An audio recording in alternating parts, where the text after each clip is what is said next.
A gente vai ver que o Espiritismo está nadando de braçada mesmo, faz tempo, né?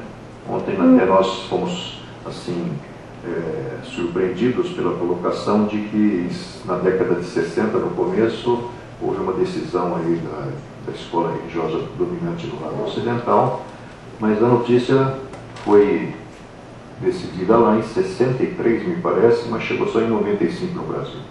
Acho que veio nadando, né? Atravessou o Oceano Atlântico nadando. Tanto tempo para chegar. E só ontem que foi falado que a gente participou já 2 vezes disso, nem o professor responsável pela cerimônia lá tinha conhecimento, tanto é que o nosso irmão da igreja fez essa referência, né? E eu achei maravilhoso, inclusive, as posições apresentadas pela nossa irmã do representante do judaísmo e a irmã do islamismo, porque a gente vê que tem muita coisa em comum, né? As divergências são apenas periféricas, mas na essência a conversa é a mesma. Só que aqui tem a documentação. Aquilo que a gente citou no final do comentário sobre o conteúdo que o Chico Xavier produziu na última etapa da sua caminhada, né? Que são 30 anos de trabalho. São mais de 600 autores, distribuídos em 50 livros, muita coisa perdida que não foi publicada em livro, mais de 1000 mensagens. E a gente viu o que é morrer no acidente, na bala perdida, na doença degenerativa, as sensações que se tem, que já tinha sido objeto de abordagem por Allan Kardec lá no livro Céu e Inferno, que está fazendo 150 anos agora em agosto, no dia 1º, e que na segunda parte reúne 62 depoimentos de entrevistados lá no laboratório chamado Sociedade Espírita de Paris, e que disseram que foi o que aconteceu na hora que sofreram acidentes de trânsito, na hora que suicidaram, na hora que adotaram procedimentos assim mais radicais, às vezes para sair da vida, ou naturais. Então Kardec procurou ouvir o que sente, para onde vai, como é que é, tem parente na saída, como é que é. E as respostas lá estão, e nós vamos vendo em Chico Xavier muito mais informações, até porque um século teria se passado já, né? Essa tarefa do Chico começa em 70, o livro do Céu e Inferno é de 1865. Então nós vamos começar a repassar aí, já não esqueci como é que cada lugar que a gente vai é um instrumento diferente, mas acho que é isso aqui. Então foi a revista Época, número 325, que publicou uma matéria sobre a questão da morte e a visão das diferentes escolas filosóficas e religiosas. Se tiver alguma coisa errada em relação às outras escolas, é culpa deles, porque eles é que redigiram e deviam ter feito uma coisa com mais critério. A filosofia já dizia, ou já diz, que a sobrevivência do espírito humano à morte do corpo físico e a crença na vida e no julgamento após a morte já era encontrada na filosofia grega, em especial em Pitágoras, Platão e Plotino. Aí no final do século XIX nasceu essa figura aí, que em meados do século XX falou algumas coisas, justamente porque ele era materialista, né? Então ele defende a ideia de que o indivíduo tem uma única existência. Para ele não há vida nem antes do nascimento, nem depois da morte. Isso evidentemente assim, influenciou muitas criaturas, há muitas gerações que cresceram pensando nisso, mas talvez não refletindo com mais profundidade sobre o assunto, porque não tem sentido a gente nascer, passar aqui algumas décadas em meio a sofrimentos, alegrias poucas e frustrações, e morrer para nada. Simplesmente para desaparecer na incineração ou na decomposição natural. Tem que ter uma coisa antes, tem uma coisa depois. Uma coisa antes, a gente até citou antes, que esse conteúdo maravilhoso que esse psiquiatra americano está produzindo, né, que na realidade foi um tropeço, como a maior parte das descobertas, né? No dia anterior a gente tinha falado sobre a máquina Kirlian. Foi um acidente por causa de uma lesão no braço, acho que do Semyon Kirlian, que acabou nascendo a fotografia chamada eletrofotografia, que não é novidade também, porque Tesla é um outro grande personagem da história, que deve ser que nem o Kardec, né? Ele está para a eletricidade o que o Kardec está para o espiritismo, só que a história não reconheceu ele, não sei porquê. Deve ser algum karma dele aqui para abrir caminhos, mas na verdade não houve o reconhecimento. Como o Kardec. Kardec é o ilustre desconhecido em qualquer compêndio de filosofia, de ciência na atualidade. A gente vê pessoas que nem esse Brian Weiss falar a respeito de reencarnação do jeitão que o Kardec falava, mas ele está baseado em fatos. Aquilo que a gente começou falando ontem, ele estava maravilhado, ele estava perplexo e ele estava assustado. Maravilhado porque a sucessão de informações tão substanciais que brotavam da sua primeira paciente, que foram brotando ao longo dos anos das outras pacientes, era deslumbrante. Mas ao mesmo tempo ele ficava perplexo, porque a escola que ele frequentou, que não é uma qualquer, de Colômbia, e a especialização em psiquiatria foi em Yale, que é uma renomada universidade mundial, né? Não falou nada de reencarnação. Você vai de reencarnação na escola é uma coisa de religião, de místicos. E ele estava vendo ali diante dele os fatos. E ao mesmo tempo preocupado, porque a comunidade médica ia execrá-lo, como realmente execrou. Mas ele, diante do dilema entre atender os pacientes que o procuravam e fazer média com a comunidade acadêmica e médica, ele preferiu atender os pacientes. 24 anos depois, ele não tinha mais dúvida. A reencarnação é um fato. Essa carcaça aqui, esse uniforme aqui, como foi dito muito bem ontem para alguém lá, é apenas um uniforme. Você tira ele, daqui a algum tempo você vai vestir um novo, que vai ser modelado de acordo com a sua própria realidade interior, para que você atravesse mais algumas experiências. E, na realidade, são impressionantes os fatos contra fatos, não argumentos, que ele revela no livro. E ele está abrindo a cabeça da humanidade para uma outra realidade, né? Outra coisa interessante é que o dogmatismo religioso atrapalha tudo, né? Ontem nós vimos que está havendo mudanças. Aquilo que eu vi ontem é novidade. Esse povo está se atualizando, quer dizer, não é que o povo está se atualizando, é que assim, as pessoas que estão chegando agora na fase de interpretar as coisas com base nas suas escolas religiosas, já estão incorporando, já trazem do passado esses conteúdos para remodelar. Chico Xavier disse uma certa vez que o Espiritismo vai substituir nenhuma religião. Emmanuel disse isso no livro O Consolador. Mas o Espiritismo vai trabalhar para transformar as que estão elevando-as das suas concepções relativas para o clarão da verdade imortalista. Porque a hora que puserem a chave da porta da reencarnação para abrir, meu caro, tudo está, de uma certa forma, compreendido.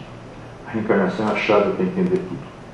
Na hora que nós entendemos a reencarnação com a influência da lei de causa e efeito, então fica maravilhoso você entender por que você é, o que você é, onde você está, por que você sofre, o que é que você veio fazer aqui, não é? Mas o dogmatismo religioso diz que a alma independe da matéria, sobrevive e conserva a individualidade após a morte. Há uma certa unanimidade nesse aspecto que nós vamos ver na sequência. De maneira geral, os cristãos, os islâmicos e os judeus acreditam que após a morte há a ressurreição. Outra coisa que está na revista, algumas informações sobre as diferentes principais religiões da Terra. A mais antiga que é o hinduísmo. Ela diz o seguinte, que a visão da vida após a morte é centrada na ideia da reencarnação. Emmanuel, o espírito que ajudou o Chico Xavier a construir essa trajetória maravilhosa, ele fala num livro de 1938, e a gente tem insistido para que haja uma análise mais, talvez, contextualizada, como foi falado ontem, do que significou a Caminho da Luz, que não foi entendido, do que significou o Brasil, coração do mundo, que não foi entendido. O Brasil, coração do mundo, surge em pleno Estado Novo, primeira ditadura brasileira, que já tinha 8 anos, e durou até 45. E o A Caminho da Luz surge na hora que o homem estava apertando o botão para começar a Segunda Guerra. Está falando a respeito de uma realidade não cogitada pela humanidade. Só que esse livro ficou perdido, embora surgido numa editora situada no Rio de Janeiro, não é? Não foi talvez percebido para as pessoas que era um recado a respeito do Brasil e da missão, da destinação histórica dele, e o que está lá foi o que aconteceu porque não prestaram atenção. Porque a educação deveria ter sido realmente a tônica das preocupações governamentais, porque a classe operária ia reclamar os seus direitos quando tivesse a paciência chega. Foi o que aconteceu. Como é que a classe operária ascendeu ao paraíso? Foi justamente pela insatisfação generalizada, por falta de educação. É só fazer uma análise histórica que a gente vai ver isso. A alma passa, quando o corpo morre, ocorre o que eles chamam de transmigração.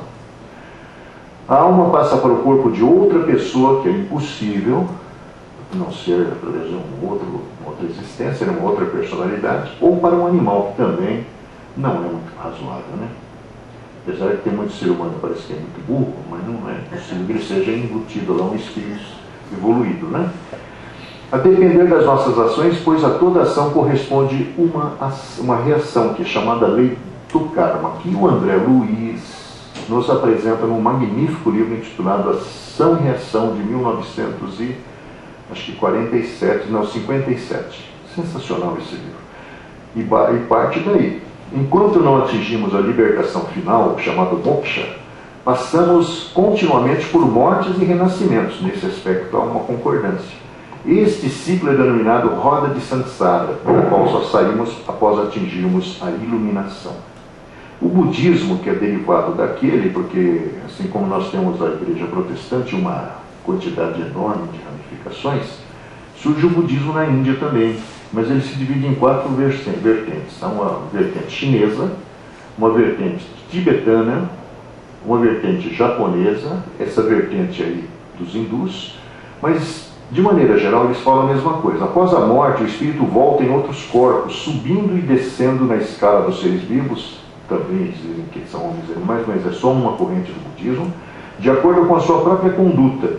O ciclo de mortes e renascimentos permanece até que o espírito liberte-se do karma, ações que deixam marcas e que estabelece uma lei de causas e efeitos. O judaísmo, que na realidade ele seria uma derivação de quê? Das propostas egípcias. Porque o cara que criou isso aí chamava-se Moisés. E o Moisés, na realidade, teve a sua formação dentro das escolas iniciáticas egípcias. A historinha não fala que ele foi acolhido pela casa do faraó. Então ele frequentou os melhores estabelecimentos, instituições de ensino da época, porque a história diz que todo mundo queria para o Egito estudar. E tinha grandes desafios a serem superados. A história do Pitágoras, não sei quem já leu a biografia dele, vai ver que ele enfrentou grandes vestibulares físicos, mentais, para conseguir ter acesso, porque ele era grego, né? E a intolerância, o preconceito racial também existia naquela época. E o judaísmo crê na sobrevivência da alma, como vimos ontem, só que não oferece um retrato claro da vida após a morte, nem mesmo se existe de fato. Talvez até lá na essência eles tenham esse domínio de informação, porque existe uma linha dentro do judaísmo chamado Kabbalah ou Kabbalah, que é a parte mística. E eles têm, inclusive, esclarecimentos de espíritos nessa linha. Não é? Mais recentemente, isso aí foi, de uma certa forma, aberto ao mundo, porque parece que a partir dos anos 30 houve uma decisão dos planos superiores, que mandam na Terra, para que todas as escolas herméticas, escolas esotéricas, se abrissem para que houvessem milhares de alternativas para que o homem encontrasse o caminho da sua iluminação. E aí a gente ouviu falar que tem um monte de curso de Cabala aqui em São Paulo, não ligado necessariamente às escolas judaicas, mas faz parte provavelmente desse processo, porque tem coisas que nós só, de uma certa forma, nos interessamos se o discurso coincidir com o meu nível de expectativa e desenvolvimento intelectual e espiritual. Por isso que tem gente que não consegue entender espiritismo, e tem muito espírita que não entende porque aquilo lá não entende como ele entende. Porque as pessoas estão... Não dá para você querer fazer uma criança do ginásio entender uma teoria da relatividade, da forma como ela é apresentada, com formulações químicas, físicas, matemáticas, né? Então, na realidade, o mundo é uma escola que abriga espíritos dos mais diferentes níveis evolutivos. E tem gente que tem o cérebro mesmo limitado mesmo, né? Ou por contingências ou porque não tem a evolução necessária. Outra coisa que eles reuniram foi a respeito do catolicismo. Infelizmente é confundido com o cristianismo, mas a história hoje nos mostra que o cristianismo foi adotado pelos caras que formaram o conjunto de princípios do chamado catolicismo. Então eles misturaram o catolicismo com o judaísmo, aliás, cristianismo com o judaísmo com o paganismo, que era uma grande quantidade de escolas religiosas que existia na época, em que no ano 345, se me falha a memória, foi elaborado um manual de instruções chamado Bíblia. Porque Jesus, quem mandou Jesus para a condenação? Judeus. Eles entregaram para o Pilatos e o Pilatos pediu para o povo votar e o povo votou no ladrão. Desde aquela época voto errado, né? Você está vendo? Não aprendeu até hoje. Barrabás ou Jesus? Todo mundo, Barrabás, Barrabás. E o Jesus tudo estrupiado lá. Nós se mantendo naquela maravilhosa síntese que o Dr. Diego fez lá no final da sua apresentação, mostrando a dor, como é que é a reação e a força moral que uma mãe exerce sobre o filho, na hora que Jesus ergue os olhos lá, esvaindo-se em dores e sangue, e vê os olhos de Maria, e Maria, com um acenozinho assim, discreto de cabeça, falou para ele assim: vai em frente. E ele levantou-se, para a surpresa de todos, que devia estar doendo muito, aquilo que ele deu de reiada lá, né? Então há uma confusão ainda hoje. A gente pega os livros e todo mundo fala em cristianismo como se fosse realmente isso que está. Jesus não fundou nenhuma igrejinha. Jesus não fez nenhuma afirmação dessas dogmas que segue a humanidade em relação a muita coisa, e sugere que nós persigamos a verdade, que ele é o caminho da libertação. E deu lá as suas orientações sobre perdão, sobre reconciliação, sobre não julgamento, que são esses os dados, como diz lá o grande psiquiatra Augusto Cury, naquela série de livros sobre Jesus, que ele parece que ele estava lá. Devia estar mesmo, né?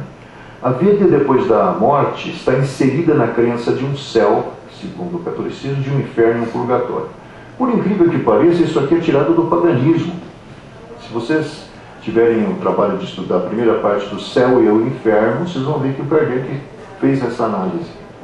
Isso aqui, essas imagens, vêm lá do paganismo. Limbo, criançada lá no limbo, isso é tudo de lá. E, na realidade, formaram um conjunto chamado catolicismo, que a gente confunde com o cristianismo. Depende de seus atos, a alma se dirige, aliás, dependendo dos seus atos, a alma se dirige para cada um desses lugares. O islamismo, que é 700 anos depois de Jesus, e reconhece Jesus como um profeta, o que o judaísmo não reconhece, nem hoje. Então o islamismo diz o seguinte a respeito disso: quando a pessoa morre, começa o primeiro dia da eternidade. Isso é a revista que está falando, não sei se procede. Ao morrer, a alma fica aguardando o dia da ressurreição, do juízo final, para ser julgado pelo Criador, porque tudo é recorrente, né? Na verdade, a gente vê que uma religião vai adaptando-se aos interesses daquele que é o líder. E esses líderes, vocês podem fazer qualquer estudo, a gente fez já o estudo de várias, todas as religiões, elas são oriundas da influência espiritual. O Gabriel está por trás do Muhammad, salvou a vida dele, porque ele ia se jogar num penhasco, e na verdade ele começou a receber as suratas. São 123 suratas, maravilhosas afirmações de exaltação a Deus. Puderem ler o Corão a qualquer hora, dá uma olhadinha, é muito bonito. Só que a jurisprudência assim, derivada daí é que complicou as coisas. A mesma coisa o judaísmo. Lá na licença, você pega lá Gênesis, você vai ver um livro muito bonito, mas depois você começa a ver Números, Deuteronômio, aí já é jurisprudência, aí é o homem tentando disciplinar uma coletividade imensa que estava politeísta, para trazer eles para o monoteísmo. Estavam ainda adorando o bezerro de ouro, o Ibis, eles aprenderam a adorar lá entre os egípcios, né? Após, se não me falha a memória, 300 anos de escravização, tem muitas gerações, né? Aí nós viemos para o século XX, a igreja evangélica, que é derivada do protestantismo. Como no catolicismo, os evangélicos acreditam no julgamento, na condenação, céu, inferno e na eternidade da alma. A diferença é que o morto faz uma grande viagem e a ressurreição só acontecerá quando Jesus voltar à terra, na chamada ressurreição dos justos, ou então aqueles que forem condenados terão uma nova chance de ressurreição no julgamento final. A Igreja Batista, que é do final do século XIX, inclusive fez previsões sobre o fim do mundo, era uma senhora médium que fez, assim, recebeu espiritualmente as informações que derivaram da Igreja Batista. Crê na morte física, que é a separação da alma do corpo, e na morte espiritual, que é a separação da pessoa de Deus. Os que, após a morte física, acreditam ou passam a confiar em Jesus Cristo, vão para o paraíso, onde terão uma vida de paz e felicidade. Com a morte espiritual, a alma vai para o inferno, para uma vida de angústia, sofrimento, dor e tormento. É importante lembrar que muitas dessas escolas, elas nascem por influência espiritual através da mediunidade, o que prova que a mediunidade não é exclusividade do Espiritismo, é uma faculdade inerente ao ser humano, como nós já vimos aqui nessas apresentações. Todo mundo é médium. Só que alguns têm um comprometimento maior e têm que dar vazão a isso, e infelizmente a maior parte não faz. E quando faz, o eu inferior se sobrepõe ao eu superior e as pessoas se desviam da direção certa, né? Que é o que o Gabriel Delany falou para o André Luiz em 1965, quando o André Luiz pergunta: mas por que o Espiritismo está andando a passo de lesma? Não falou assim quando o André Luiz era educado, mas ele era mais ou menos como se perguntasse desse jeito. Aí o Gabriel Delany fala assim: um século nas questões do espírito é muito pouco tempo. E o que representa o maior embaraço para a evolução das ideias espíritas é justamente a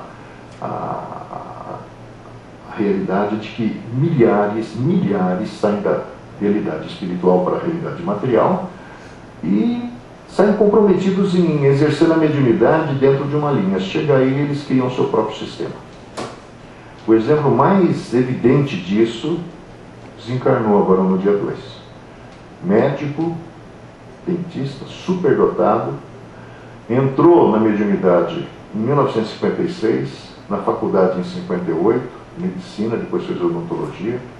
Tenho eu um documento publicado em 1963 por uma revista argentina, de uma entrevista dele, quando perguntado, bonitão do jeito que era, ele não pensava em casar? Resposta: eu já casei com a doutrina espírita. Mas ser médico, dentista, não pensa em ganhar dinheiro com isso, vai ficar nesse ambulatóriozinho para atender pobre aqui? Eu conversei com a minha família e nós concordamos que eu vou me dedicar exclusivamente à assistência social espírita. 1963, revista Conhecimento. Eu tenho em casa. Aí, 64 vem as materializações de Uberaba, 65 a primeira viagem para os Estados Unidos, 66 casou e deu um beijo para o Chico Xavier. E saiu da vida falando mal do Chico Xavier. Porque, para as bobagens que ele fala, por ciúme, porque ele fala que as materializações que aconteceram em Uberaba, eles não deixavam de participar. Provavelmente o Emmanuel não deixava. Porque ele já devia estar meio pensando em fazer coisa errada em relação ao compromisso assumido. Chico Xavier disse que ele, na realidade, quando foi para os Estados Unidos a primeira vez, ele entrou numa faixa de pensamentos a qual esteve ligado séculos antes, que é justamente essa ideia de conscienciologia, de projeciologia, que refere-se a fenômenos anímicos. E, na verdade, o que acontece é que, além de casar, ele desaparece. Aí, em 1980, através da editora LAC, aqui de São Paulo, ele lança Projeções da Consciência Diária de Experiências Fora do Corpo Físico. Como tinha grana, montou um sistema todo pessoal, tem uns livros de projeciologia, são livros que você tem que ter uma carriola para carregar, porque é tão grande. E agora ele estava concluindo um livrinho, síntese, de 20 mil páginas. Era isso aí. Então você vê que o cara devia estar meio pirata, né? Porque 20 mil páginas para você ler, você tem que ter uma existência inteira, né? Sobre o Valdo Vieira. Esse é um exemplo, mas tem muitos. Madame Blavatsky, teosofia, vocês sabem o que é? Não deve saber, mas a teosofia virada do século XIX, século XX. Sai da Rússia, larga o marido, vem para a América, se instala numa região onde existem muitas atividades místicas nos Estados Unidos, onde existe um campo chamado Silver Bell, que é onde existe prática, que nem Palmelo aqui na região de Goiás, que hoje também ninguém nem sabe o que é, porque também feneceu, esmoreceu, né? Mas é uma cidade, Palmelo, que foi fundada lá nos anos 50 por um sobrinho de Eurípides Barçanufo. Foi para lá porque os espíritos mandaram ele lá para fundar essa cidade. era uma cidade para ser uma comunidade espiritualista. Realmente é. Mas hoje não tem nem expressão. Ninguém nem sabe que existe. Palmelo. Mas sabe do João de Abadiano. Até o João de Abadiano morrer. Depois que ele morrer, a cidade morre também, né? Porque tudo vive em função dele lá. Bom, então voltando a falar aqui, os que após a morte física acreditam ou passam a confiar em Jesus Cristo, vão para o paraíso, onde terão uma vida de paz e felicidade. Com a morte espiritual, a alma vai para o inferno, para uma vida de angústia, sofrimento, dor e tormento.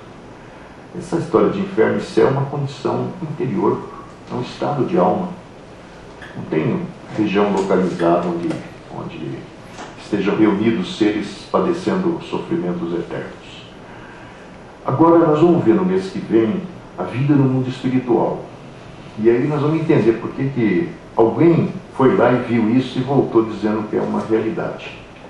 Porque nós somos lá no plano espiritual unidos pela lei da afinidade. Semelhantes se atraem. Aqui a gente tem um monte de pessoas seguindo opções futebolísticas, políticas, religiosas diferentes, né? E ao mesmo tempo estamos misturados, tudo junto e misturado, como alguém falou lá ontem também numa das palestras. E na realidade o que acontece é que nós aqui onde estamos, por exemplo, estamos dividindo espaço com micro-organismos que inoculamos para dentro de nós e expelimos. Nós não estamos vendo. Mas eles são de uma variedade absurda. Eu lembro que há uns 2, 3 anos atrás aqui saiu um resultado de uma pesquisa feita pela sua universidade, o Unifesp, que dizia que eles conseguiram confirmar que nosso corpito tem 10 mil micro-organismos diferentes. O que prova que quando você morrer vai ser uma festa, né? Um churrascão, né?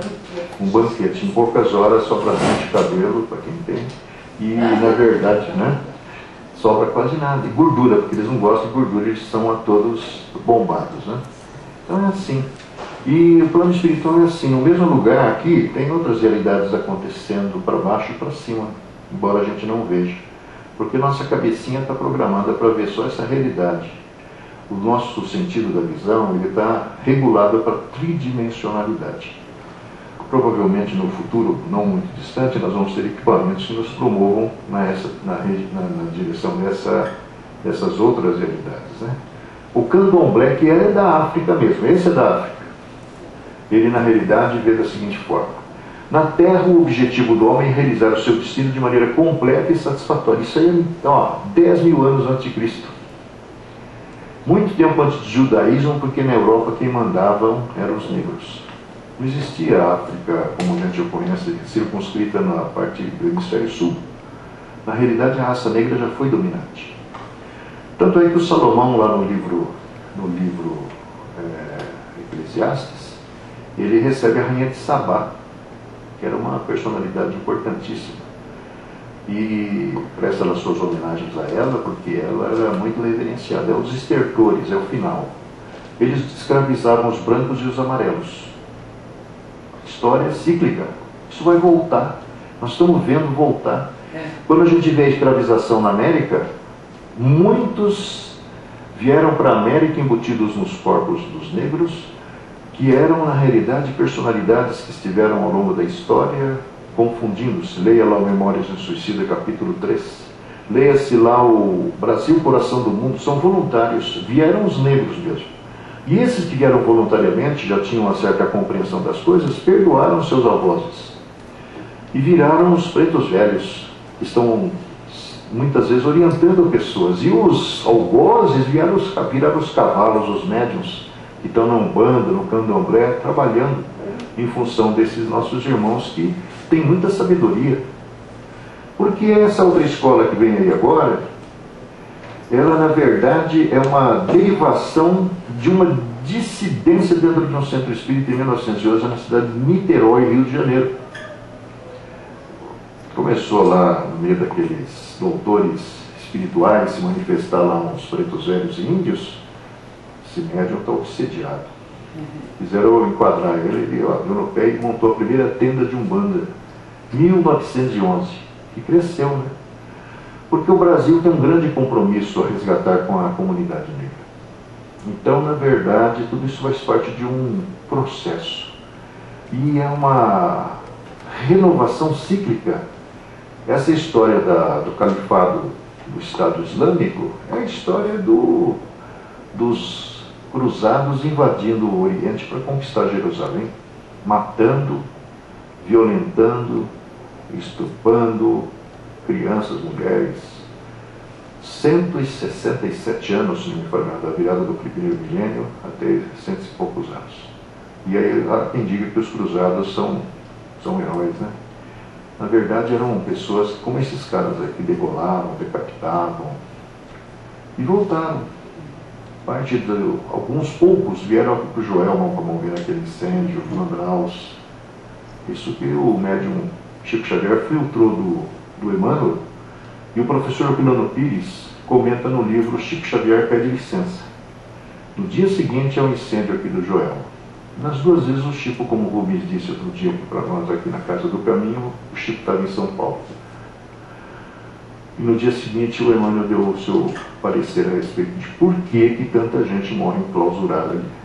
Olha, a gente não tem lembrança, mas nós já devemos ter feito muitas atrocidades em interesse próprio, benefício próprio no passado, né? A Umbanda explica o universo através de 7 linhas, regidas por orixás. Aqui existe uma coincidência, né? Nós vamos ver no mês que vem os 7 planos espirituais, do centro para fora. 7 grandes esferas que se subdividem em planos, subplanos e subplanos dos subplanos, agrupando seres que constituem, assim, retratos da história. Existem registros que você pode pesquisar a história lá, indo nessas regiões espirituais, porque o tempo não para. A gente até sugere pegar o Pai Google, fazer uma evocação qualquer hora aí, fala assim, universos paralelos, Pai Google, me diga alguma coisa. Aí vai aparecer um programa da BBC, lá na primeira linha, segunda, terceira, porque é um programa muito acessado. É um documentário extraordinário falando sobre esses universos paralelos que a física quântica trata. E a narradora inglesa, traduzido lá na legenda, diz assim: o que você diria se eu falasse que Elvis Presley não morreu? Que Napoleão não perdeu a Batalha de Waterloo? Pois isso continua acontecendo. Em 1952, o Chico Xavier recebe um livro chamado Falando a Terra. No meio dele tem uma mensagem chamada Notícias, de um cara chamado Abel Gomes, que veio trazer a sua contribuição também. Impressionante, são 13 páginas do livro. Olha, é um compêndio para a gente entender o que é a vida depois da morte. Então, ao morrer, a pessoa será atraída para estes mundos espirituais, o que é razoável, né? Porque a nossa realidade interior nos faz vibrar numa certa frequência. Então, seja arrastado para lá, para cima ou para baixo. Com a morte do corpo físico, os espíritos bons podem se tornar protetores, enquanto os maus, espíritos de pouca evolução, devido às poucas encarnações, podem virar perturbadores. Os mortos ou desencarnados podem ser contatados, ajudados ou afastados, como a gente vê nas práticas da Umbanda, né? Aí nós chegamos onde nós vamos começar a falar sobre nossa matéria aqui. No Livro dos Espíritos, nós encontramos na resposta à questão 165 essa abordagem da espiritualidade. O conhecimento do Espiritismo exerce uma grande influência sobre a duração maior ou menor da perturbação após a morte. Vamos falar assim, Luiz Armando, você vai sair daqui a pouco, vai ter um carro aí na porta, vai te pegar, vai te levar para o aeroporto, você vai para Tunguistão. Não vai ter tempo de você pegar roupa, não vai dar tempo de você saber que língua fala lá, quem que vai te receber, se alguém vai te receber. Essa confusão que vai se estabelecer na hora que o avião aterrissar lá é a confusão de quem morre, quando não sabe nada. Por isso que esses conhecimentos são interessantes, porque é como a gente vai fazer um roteiro de viagem para um país desconhecido e você vai se informar na agência de turismo, ou então com pessoas que já foram lá. Como é que é o lance lá? Qual é o lugar melhor para comer? Onde é que a gente pode dormir barato? Coisas do tipo, não é? É assim. Após a morte, o espírito compreende antecipadamente, sabendo alguma coisa, a sua situação. Eu sei que eu morri. E isso é mais frequente do que a gente imagina. O grande problema é que quando se descobre que se morre, nós vamos ver aí na frente, eu acho, a gente tem medo, quando não sabe nada. Então o que a gente faz? Volta correndo para casa. Fica lá, escondido. Às vezes tomando conhecimento de coisas que você nem imaginava. Às vezes descobrindo que os caras não pensavam de você aquilo que você pensava que eles pensavam. Estão falando mal, já foi tarde, tomara que não volte, esteja no inferno queimando, né? Principalmente sogra, marido, esposa, dependendo da situação, né? Que vai para os infernos, né? Mas a prática do bem e a pureza de consciência são que exercem maior influência. Então, filhos, nós temos que viver bem aqui. Viver bem o quê? Conviver, sermos mais humanos. Como o Sérgio falou ontem, acho que foi o Sérgio ou aquela senhora que falou antes, sorrir mais, ser mais alegre. A vida não é um mar de tristezas e derrotas e tudo mais. A gente tem muita coisa a agradecer, não é? Se a gente tivesse saído de uma balada num sábado de madrugada, vomitando sangue, e viesse para a porta de um hospital, à espera de um atendimento que nem sabemos se dará, provavelmente a gente ia valorizar muito a saúde que a gente perdeu, não é? Se a gente, de repente, perde a companhia de uma figura cara, uma mãe, um pai, que a gente nem valorizava, que estava lá mesmo, resolvia todos os nossos problemas, passava roupa, lavava roupa, guardava, fazia comida, organizava as coisas, de repente falta essa pessoa. Aí você vai descobrir que ela tinha importância capital na sua vida, na sua tranquilidade, nas condições para você se desenvolver, né? Então a gente tem que cultivar o bem de todas as formas possíveis e também tentar manter a nossa consciência equilibrada. Agora vamos começar as respostas que o Espiritismo dá. Por que a gente teme a morte? Bom, o Espiritismo tem a sua visão, que é essa aqui, ó. Tal temor é algo natural, consequência do instinto de conservação que vem. No sábado nós vamos fazer uma apresentação aqui na Casa do Caminho, a longa viagem do princípio inteligente pelos 3 reinos da natureza. Vamos entender como é que se compõe dentro de nós essa estrutura que, de uma certa forma, é a mola propulsora do nosso progresso. Uma delas é o instinto de conservação, comum a todos os seres vivos.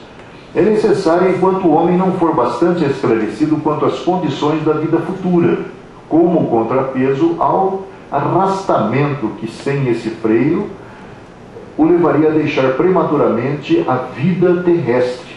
Dá um tiro na cabeça, a vida está muito difícil, e a negligenciar o trabalho aqui, que deve servir para o seu adiantamento. Então a gente reclama de tudo, né? Daquilo que a gente tem e não sabe que é tão importante. Sua intensidade resulta do atavismo, porque nada se perde.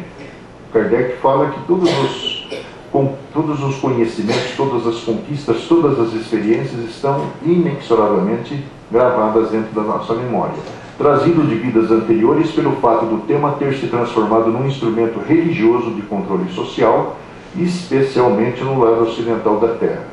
Como nos livramos desse medo da morte? Kardec diz: para libertar-se desta apreensão, deve-se poder encarar a morte sob seu verdadeiro ponto de vista, isto é, ter penetrado pelo pensamento no mundo invisível e da morte ter feito uma ideia tão exata quanto possível. É só uma passagem, o que denota no espírito encarnado um certo desenvolvimento e uma certa aptidão para se desprender da matéria. Nos que não são suficientemente avançados, a vida material ainda predomina sobre a vida espiritual, porque nada assim é abrupto. A evolução não dá saltos também como a natureza.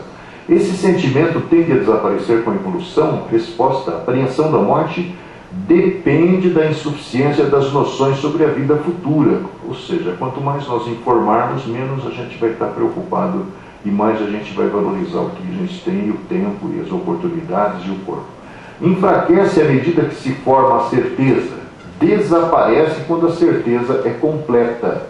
E isso é uma conquista pessoal, individual. À medida que o homem melhor compreende a vida futura, diminui a apreensão da morte. A educação desde a infância pode mudar isso? Kardec diz que naturalmente, visto que outra razão para alimentar-se este medo se deve à impressão que as pessoas conservam do ensino que lhes foi dado ou não desde a infância. E nós temos o péssimo hábito de poupar os nossos filhos dessas informações. Quando morre um parente, a gente nem leva para o velório, não vai mostrar aquele cerimonial, né? Apesar que hoje está uma bagunça total, né? Mas na realidade a gente não fala. Nem quando morre o cachorro, às vezes fica fantasiando, inventando histórias, é para acalmar o filhinho, acalmar a criança, e na verdade não dá a coordenada correta, né? Como se ele não tivesse capacidade de entender. Talvez ele entenda melhor do que a gente, né? A informação de que no programa reencarnatório a ser cumprido pela criatura na nossa dimensão prevê a hora da morte é verdadeira, é válida. Kardec diz o seguinte: dentre as revelações obtidas, incluídas no Livro dos Espíritos, na questão 853, encontramos que não há de fatal no verdadeiro sentido da palavra senão o instante da morte, momento que quando chega, seja por um meio ou outro, não podemos nos livrar. Então você vai morrer aos 60 anos, você pode antecipar, pode se matar, e pode viver de uma forma extenuante e gastar as energias vitais que são essenciais para a preservação da vida. Anos depois, o instrutor Emmanuel, através do Chico, esclareceria que a morte em geral ocorre sempre no instante determinado. Isso foi dito em 1935. Há todavia exceções, e essas se verificam segundo o livre-arbítrio do homem. Me mato ou então vou me desgastando desnecessariamente pelos excessos. A liberdade individual está, pois, acima de todas as circunstâncias, e daí se depreende a necessidade da educação da vontade e da disciplina de emoções de cada um. Então a gente precisaria fazer uma reconfiguração, uma redefinição da vida com base no que o Espiritismo fala, né? Foi até o que a gente falou lá para aquela moça Malu na terça-feira, né? Porque a gente fica aí, não tem nenhum motivo, mas fica insatisfeito dentro da vida. Não tem. Para quem tem conhecimento espírita, não pode ficar insatisfeito. Tem que valorizar o tempo e as oportunidades, porque o Espiritismo fala, olha, não temos dificuldades maiores do que a nossa capacidade de suportação. Se a gente choraminga é porque a gente quer corpo mole mesmo, quer zona de conforto. Então a gente tem que, olha, isso aqui é apenas uma etapa de um processo longo que vai me trazer muitas vezes, já me trouxe muitas vezes para cá. E o mais interessante é que o que me acontece é reflexo daquilo que eu fiz em mim mesmo, no tempo e no espaço, nas diferentes experiências, que proveito eu tirei, que prejuízos causei aos outros e a mim, porque aos outros eu estou prejudicando a mim mesmo. Então, a liberdade individual está, pois, acima de todas as circunstâncias. Eu sempre terei livre-arbítrio para decidir. E daí se depreende a necessidade da educação da vontade e disciplina de emoções de cada um. Supondo-se que a existência do espírito seja real, vamos dizer que tem espírito mesmo. Qual a situação dos espíritos encarnados cujos corpos ficam meses e até anos em estado de coma? Isso aqui é importante. Emmanuel diz o seguinte: dependerá da sua situação mental. Há casos em que o espírito permanece como aprisionado ao corpo, dele não se afastando até que permita receber o auxílio dos espíritos, dos benfeitores espirituais. São pessoas, em geral, muito apegadas à vida material e que não se conformam com a situação. Em outros casos, os espíritos, apesar de manterem uma ligação com o corpo físico por intermédio do perispírito, dispõem de uma liberdade relativa. É o caso lá citado pela Alcione, Dr. Alcione, uma prova do céu do Dr. Eben Alexander III, 7 dias em estado de coma. E ele ficou viajando por aí. Ia e voltava. Tomava até conhecimento do que acontecia no quarto onde ele estava hospitalizado. E depois relatou isso. Era um materialista contumaz, não acreditava em nada, aqueles médicos de nariz irritado. Só que aconteceu dele passar por essa situação por conta de uma infecção na área das meninges, e que era derivado de um vírus, uma bactéria qualquer que ele contraiu numa viagem à África. E esse período foi um período realmente de grande aprendizado. Só que ele, que bateu no peito muito antes de acontecer, depois de ter passado por essa experiência, resolveu vencer os preconceitos, como o nosso amigo lá, bom dia. Como o nosso amigo lá, o Brian Weiss, resolveu escrever a respeito do assunto, só que Só acreditamos nós aqui, que temos interesse pelo assunto. Os médicos, com certeza, não dão, não, esse cara ficou louco, acho que a bactéria lá danificou o cérebro dele, né? Então, em outros casos, os espíritos, apesar de manterem uma ligação com o corpo físico por intermédio do perispírito, dispõem de uma liberdade relativa. Em muitas ocasiões, pessoas saídas do coma descrevem paisagens, que é o caso do Eben Alexander III, e contatos com seres que já os precederam na passagem para a vida espiritual. É comum que após essas experiências elas passem a ver a vida com novos olhos, reavaliando seus valores íntimos. Em qualquer circunstância, o plano espiritual sempre estende seus esforços na tentativa de auxílio. Tenho um amigo, porque ele morreu fisicamente, mas é um grande companheiro, Eduardo Carvalho Monteiro. Ele esteve aqui no mesmo hospital citado na palestra pelo Sérgio, Evaldo Foss, e teve um coma durante um mês, na UTI. E, na realidade, quando ele retornou, ele estava assim, possesso, estava muito desfigurado por conta de tanta medicação, tanto soro, não sei mais o que. Aí a gente começou a frequentar lá o quarto dele diariamente para dar passes, né? E à medida que ele foi reassumindo as suas funções, ele falava que uma das coisas que mais, assim, deixavam-o transtornado era o fato da forma como os cuidadores tratavam ele. As brincadeiras que faziam com as peças do corpo dele, outras coisas mais. E ele sem condição de dar uma pancada na cabeça de alguém. Porque aí ele fez a reclamação porque ele era amigo do dono do Evaldo Foss, que é um político, né? E na realidade o Eduardo foi muito, a família dele era ligada à política de São Paulo, né? Família Monteiro. E ele, na realidade, fez lá formalmente a sua reclamação à direção do hospital pelo fato dos profissionais não terem respeito pelo aquele que está ali, pensando que ele está dormindo, mas ele está ouvindo, está sentindo. A casca que está relativamente anestesiada, né? Então, em muitas ocasiões, saídas do coma descrevem. É comum que após essa. E ele teve uns lances assim muito interessantes. Ele, apesar de ter recobrado controle da carcaça, foi havendo uma progressiva falência. Ele acabou desencarnando 2 meses depois. E quando foi começar a fazer hemodiálise, no dia anterior ele teve uma experiência astral muito interessante, porque ele se viu num determinado ambiente e havia uma junta médica discutindo sobre se ele deveria desencarnar ou não. Olha que coisa doida, hein? E na realidade ele estava já apavorado com a ideia de ficar dependente de hemodiálise e perspectiva de amputação de perna, outras coisas, por causa da complicação que ele se meteu, né? E não é que na hora que no dia seguinte foram levados para fazer hemodiálise, ele tinha resolvido o problema renal. A dona Ilmara Donese, que era muito amiga dele também aqui do Perseverança, esteve lá algumas vezes também. Foram feitos muitos trabalhos, muita gente se uniu, porque o Eduardo era uma pessoa muito querida, né? Ele é autor de acho que mais de 50 livros biográficos. Anália Franco, Caio Barchutel, Batuíra, Allan Kardec, esteve lá na França, Leon Denis. Ele era maçom também. E por conta das questões da maçonaria, ele foi pesquisar a vida do Leon Denis e do próprio Kardec, que também eram maçons na sua época, né?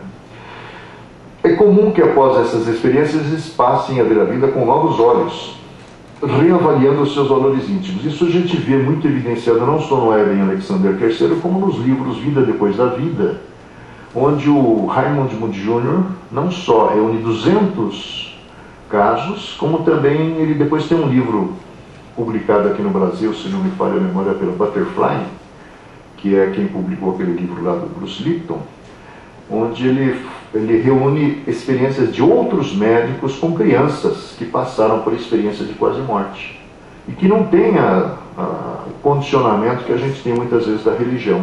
Crianças realmente que não fantasiavam, eles se referiam a coisas que efetivamente teriam visto. Daí a importância da prece, na hora que o cara está lá deitadão, aparentemente inconsciente, do equilíbrio, da palavra amiga e fraterna, da transmissão de paz, das conversações edificantes para que haja maiores condições ao trabalho do bem que se direciona nessas horas, tanto ao enfermo como aos encarnados, familiares e médicos, que aliás foi muito citado nas palestras que nós ouvimos nesses 2 últimos dias, principalmente a segunda palestra ontem, né? Aquela senhora lá muito competente no assunto que ela expôs. Maria Auxiliadora, né? Parece o nome dela, né? Como o Espiritismo vê a eutanásia, ortotanásia ou distanásia? O Emmanuel, através do Chico, nos fala. Os profissionais irresponsáveis por pacientes que consentem com a prática da eutanásia, imbuídos de ideias materialistas, desconhecem a realidade maior quanto à mortalidade do espírito. A morte voluntária é entendida como o fim de todos os sofrimentos, mas trata-se de considerado engano. A fuga de uma situação difícil como a enfermidade não resolverá as causas profundas que a produziram, já que estas se encontram em nossa consciência. É necessário confiar, antes de tudo, na providência divina, já que tais situações consistem em valiosas lições em processos de depuração do espírito. Os momentos difíceis serão seguidos mais tarde por momentos felizes. Deve-se lembrar também que a ciência médica avança todos os dias e que males antes incuráveis hoje recebem tratamento adequado. Além disso, em mais de uma ocasião já se verificaram casos de cura em pacientes desenganados pelos médicos. Quanto aos aparelhos ligados a pacientes com doenças graves, conseguem fazer com que o espírito permaneça ligado a seu corpo por meio de laços do espírito. Isso ocorre porque eles conseguem superar até certo ponto as descompensações e desarmonias no fluxo vital do organismo causadas pela enfermidade. Lá no Evangelho segundo o Espiritismo de 1864, ao capítulo Bem-aventurados os aflitos, nós temos 2 questões tratando disso. E no ano passado, acho que novembro, acho que dia 1º ou dia 2, lá na casa do André Luiz, o nosso Newton, o nosso Silvio estavam lá, me fizeram uma pergunta sobre uma americana que saiu do estado em que vivia, estava com um tumor na cabeça, não tinha mais jeito, e resolveu assinar o seu decreto de morte, né?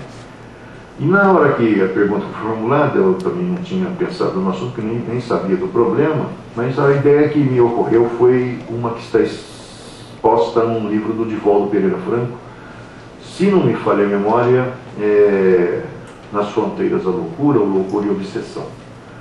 Um médium tem uma filha única que na infância corre sério risco de vida. O médium era médium do Dr. Bezerra. E na realidade ele se insurge com aquela situação, porque os espíritas se acham acima de qualquer possibilidade de sofrimentos. E não é assim, nós somos devedores como quaisquer outros e vamos enfrentar as consequências das nossas ações. E aí o cara fica muito assim, revoltado e ameaça largar a mediunidade, vai parar com tudo e fala para o Dr. Bezerra que não se conforma. E segundo está lá no livro, o Dr. Bezerra vai lá para cima tentar mudar o processo. Aí chega lá e os caras falam, não tem jeito, isso daí é apenas o resgate de uma prova criada por ela mesma, ela tem que passar por isso aí, ele também tem que passar. Mas aí o Dr. Bezerra volta com a informação e o cara estrepule, assim, esperneia demais, e xinga, e não sei o que, vai largar, e não sei o que, o Dr. Bezerra diz que volta lá para cima e conversa, e os caras concordam em dar uma sobrevida para a moça, com a seguinte condição. Ele tem que prestar muita atenção, cuidar muito dessa moça, porque ela corre o risco de fazer a mesma coisa que já fez outras vidas. Aí os anos rolam, a moça se desenvolve, como boa espírita, provavelmente longe das ideias do espiritismo, né? Porque nós, infelizmente, nem todos aqui levamos os filhos, né? Eu conheço muitos que dizem que o filho tem que crescer para decidir que religião vai seguir. Na hora que for, quando se decidiu, a droga já tomou conta da vida dele e outras coisas mais. Aí a moça vai para a universidade e lá ela se engraça com um professor, que era casado, que tinha 2 filhos, 3 filhos, e na realidade o cara quer largar o casamento para ficar com ela. Aí a moça cai a ficha. Para não fazer o cara fazer essa barbaridade e para não fazer o pai passar vergonha, ela se mata. E a história termina, os dois últimos capítulos, o Dr. Bezerra, que é o personagem do livro, acho que é Loucura e Obsessão, eles chegam lá no necrotério, está a mocinha lá esticadinha na lousa, né, geladíssima, hirta, durinha, só que o espírito estava se debatendo. Não conseguia gritar, não conseguia falar, não conseguia se mexer, e o corpo está lá, geladão, duro. E tem um cara com a mão na cabeça segurando um papel. Aí o Dr. Bezerra fala para o Manuel Filoni, dá uma olhadinha no que está escrito ali. Era a confissão da moça contando por que ela fez aquilo. E a moça, desesperada, que eu acho que é o caso da americaninha, que ela acabou morrendo, né? Ela adiou do dia 1 ou 2, sei lá, de novembro para o dia 3. Acabou sendo vítima da eutanásia, porque os Estados Unidos tem, acho que, 5 estados que autorizaram. Depois lá nós temos na Bélgica, acho que na Holanda, mais um país europeu que já aceita a ideia da eutanásia, né? E aí o que acontece é que o Manuel Filoni disse, Dr. Bezerra, não dá para fazer alguma coisa para sossegar a moça aí? O Dr. Bezerra, infelizmente, ela vai ter que experimentar os efeitos. O que a gente pode fazer é distribuir energias balsamizantes em cima do corpo dela, e isso aí vai ser paulatinamente drenado para dentro, e aí ela vai se sossegar e dormir, mas vai ficar aí. Esses dois personagens, esse cara aí de cima cada vez eu me surpreendo mais com ele. Ele não era espírita, ele é simplesmente um advogado, acho que jornalista italiano, mas foi o maior pesquisador do final do século XX, do final do século XIX até a metade do século XX. Ele morre em 35, me parece. O nome dele é Ernesto Bozano, foi até citado pela Alcione aí na palestra que ela fez. Tem uma quantidade enorme de pesquisas que ele fez acerca de muitos fenômenos em literatura. Não é? Ernesto Bozano. E ele, entre muitas obras, tem uma chamada, acho que A Crise da Morte. E aí ele fala isso aqui, ó, respondendo a essa pergunta. A exemplo de outras escolas espiritualistas, o Espiritismo fala na visão retrospectiva, por sinal presente também nas experiências de quase morte, as EQMs que Alcione tratou lá. O que vem a ser isso? Ele disse, os chamados ocultistas consideravam que no processo de desligamento da estrutura chamada corpo espiritual do corpo físico, passam diante da vida espiritual do agonizante como em uma visão panorâmica, isto é, na sucessão mais rápida e quase instantânea, todos os episódios da vida terrestre do moribundo.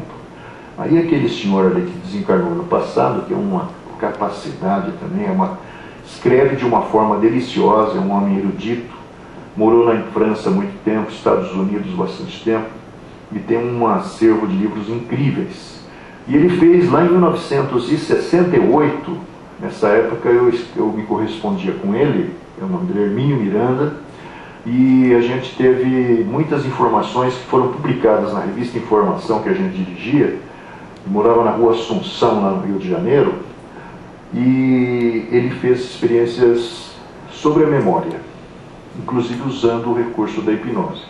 Tem um livro dele, que hoje está perdido, você só acha em sebo, porque o personagem em torno do qual o livro foi construído, chamado Luciano dos Anjos, que é um jornalista. Na realidade, o Luciano fez parte desse grupo. Eu conheci aqui em São Paulo o Dr. Mário Sérgio, que agora lá em Campinas está à frente de um hospital chamado, acho que Alvorada Psiquiátrico. E o Mário Sérgio, que foi presidente da primeira Associação Brasileira de Psicólogos Espíritas, que fundou-se lá em Marília, ele na realidade era estudante nessa época, que assistiu a essas reuniões que estão descritas num livro chamado A Memória e o Tempo. Se vocês puderem, leiam, porque é muito interessante. E o outro livro, que é esse que é muito raro hoje, chama-se Eu Sou Camille Desmoulins, porque nas experiências a que Luciano dos Anjos se submeteu, ele retornou à França da Revolução. E na França da Revolução, evidentemente, afloraram na memória dele muitos dados que o Hermínio buscou, com os contatos que tinha na França, confirmar. E, na realidade, infelizmente, esse Luciano, acho que era meio pirado. Ele, na realidade, tem até uma atitude meio lamentável em relação a um personagem chamado Rustam, que nos anos 80, 90, Herculano Pires bombardeava aí, porque Na realidade, a Federação Espírita Brasileira insistia em publicar os livros dele chamados Quatro Evangelhos. Teriam sido 4 evangelhos recebidos dos 4 apóstolos por uma médium, e o Rustang, na realidade, era um advogado de Bordeaux. Kardec até faz referências na Revista Espírita a respeito desse trabalho, mas sem tirar conclusões a respeito. Só que ele usa lá umas terminologias meio que estranhas para a época, né? Então ele é muito contestado. E ele até entrou com um mandato de segurança quando os paulistas que estavam à frente da Federação Espírita Brasileira, dos quais o Nestor Mazotti, criatura maravilhosa, estavam tentando tirar do estatuto a obrigatoriedade da publicação dos livros de Kardec e Rustang como se fossem a mesma coisa. E o Luciano moveu uma ação, fez uma confusão, morreu agora em fevereiro desse ano, deve estar lá nos planos astrais respondendo ao chefe dele, né? Porque foi muito bem sucedido na sua empreitada de atrasar um pouquinho a evolução do pensamento espírita no Brasil. E ele foi estudado, e o livro Eu Sou Camille Desmoulins não deixou publicar mais. Eu Sou Camille Desmoulins. Se a senhora entrar naquele biblioteca virtual, parece, que é um sebo, né? A senhora talvez até encontre. Aliás, foi assim que eu encontrei. Que eu emprestei esse livro muitos anos atrás, e livro a gente não empresta para ninguém. Se empresta a Deus. Livro, CD, né? CD, mulher, marido, não pode emprestar, tem que conservar. Então, na realidade, eu perdi o livro. E aí o que acontece é que eu recuperei através da biblioteca virtual uns 2 anos, aí veio lá do Mato Grosso. Porque eles são muito eficientes, eles lá acham mesmo e trazem para você no correio. Então o Hermínio, nessa pesquisa, ele criou uma suposição, lá em 1968. É de que, na realidade, essa rememoração que a gente vai encontrar no trabalho do Chico Xavier, que a gente vai encontrar no trabalho do americano lá, o Raymond Moody Jr., que a gente vai encontrar nos depoimentos da Elizabeth Kubler-Ross, nas experiências de quase morte, é uma coisa assim meio que comum. Então, eu tenho um conhecido que teve um rodopiar numa estrada e parou o carro na beira do abismo. Nesse lapso de tempo, que é uma situação assim de segundos, ele teve uma experiência de quase morte e fez essa recapitulação. E aí o Hermínio levantou a suposição que no livro Entre Duas Vidas, sensacional, ele vai falar que são 40 anos que se passaram, que agora ele tem certeza que era aquilo mesmo. Ele diz que nessa etapa dispara-se o dispositivo de transcrição dos arquivos biológicos para os perispirituais, que você tem o cérebro perispiritual, né? O físico vai lá decompor-se, vai queimar, mas o perispiritual leva a informação consigo. Do que resulta aquele belo e curioso espetáculo de replay da vida, para o qual propôs o nome de recapitulação. Uma vez transcrita a gravação dos tapes perispirituais, o corpo físico é liberado para a desintegração celular inevitável. Porque isso é quase no instante seguinte à morte. E é um segundo. Do meio para frente, do meio para trás, do começo para o fim, do fim para o começo, é um negócio que é realmente, aparentemente, uma transferência, né? Seguindo em frente. Na excelente obra apresentada, no excelente estudo apresentado na obra O Céu e o Inferno, Allan Kardec, a partir do depoimento de inúmeros espíritos através de vários médiuns, afirma existir outra etapa do trânsito da morte, o torpor ou desmaio, que vem a ser. Na passagem da vida corpórea para a espiritual, ocorre ainda um outro fenômeno de capital importância além daquela recapitulação, o da perturbação. Nesse momento, a alma experimenta um entorpecimento que paralisa momentaneamente as suas faculdades e neutraliza, pelo menos em parte, as suas sensações. A perturbação pode, pois, ser considerada como um fato normal no momento da morte. A generalização também não cabe, porque cada caso é um caso, hein? Sua duração é indeterminada, pois ela varia de algumas horas para alguns anos. Esses alguns anos é constatável nos trabalhos de tratamento espiritual ou de desobsessão, como se fala no meio espírita. À medida que se dissipa A alma se sente na situação de um homem que acorda de um sono profundo. Qualquer um de nós já passou por isso. Você não sabe onde está meio desorientado, né? Suas ideias são confusas, vagas e incertas. A sua visão é como se estivesse em um nevoeiro. Aí, pouco a pouco, a visão vai se esclarecendo, a memória se reaviva, mas isso de acordo com as situações individuais. O Chico Xavier responde a essa pergunta. Uma preocupação comum entre os que se integram do conteúdo do Espiritismo é sobre a possibilidade de se experimentar desconfortos caso autorizem a doação do seu corpo para estudos anatômicos ou de órgãos do mesmo para transplantes.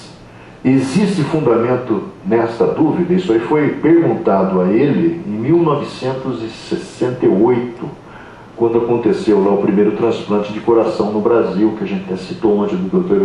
Euríclides de Jesus Erbini, do João Boiadeiro. Mas ninguém acredita, mas os jornalistas foram lá perguntar. O cara que teve o órgão extirpado sente, já que a vida continua? E aí o Chico repassa essa informação muito interessante, para pensar, principalmente para quem era da saúde. André Luiz, que teria sido médico em sua reencarnação mais recente em nossa dimensão, através do médium de que se serviu para psicografar as séries de livros conhecido como Nosso Lar, estava do lado lá, segundo Chico conta na entrevista do livro Entrevistas. Considera que, excetuando-se determinados casos de morte em acidentes e outros casos excepcionais, olha aqui, isso aqui que é o detalhe, em que a criatura necessita de sentir algum desconforto, porque deve ter arrancado o coração de nego lá atrás, feito coisas do tipo, ou seja, o sofrimento intenso no momento da morte, esta, de um modo geral, não traz dor alguma. Por quê? Olha aqui, isso aqui é para pensar também. A demasiada concentração de dióxido de carbono no organismo determina a anestesia do sistema nervoso central, sem qualquer repercussão do espírito que se afasta. A formação desse dióxido de carbono é a decomposição. Parou de funcionar, já começou a apodrecer, né? Então, aquele mau cheiro que exala é o tal que anestesia o sistema nervoso central e impede que a pessoa passe por qualquer dificuldade, a não ser nesses casos citados aqui pelo André. O desligamento dos corpos espiritual e físico é um processo demorado. Lá vem o nosso companheiro Emmanuel. No instante da morte, o desprendimento do espírito não se completa subitamente. Ele se opera gradualmente com lentidão variável segundo os indivíduos. Quanto mais a gente tiver apego ao corpo, à realidade de que nós estamos nos desprendendo, maior será a dificuldade para nos liberarmos da nossa estrutura mais pesada. Para uns é bastante rápido, e pode-se dizer que o momento da morte é também o da libertação que se verifica logo após.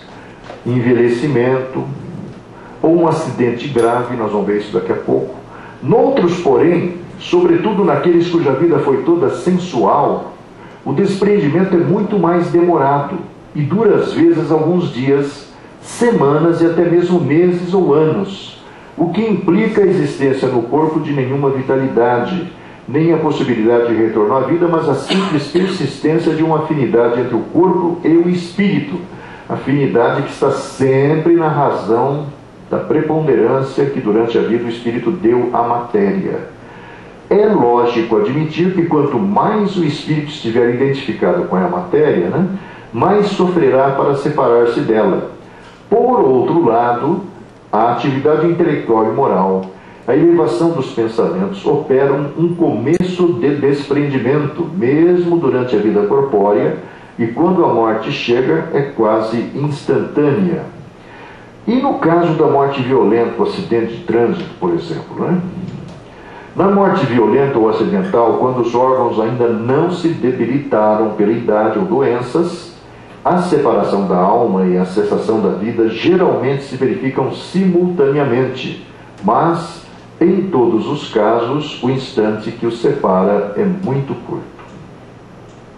Alguns tratamentos, isso aí vou ficar devendo. No retorno ao plano espiritual, a pessoa encontra os que a precederam nesta passagem a duas respostas no Livro dos Espíritos.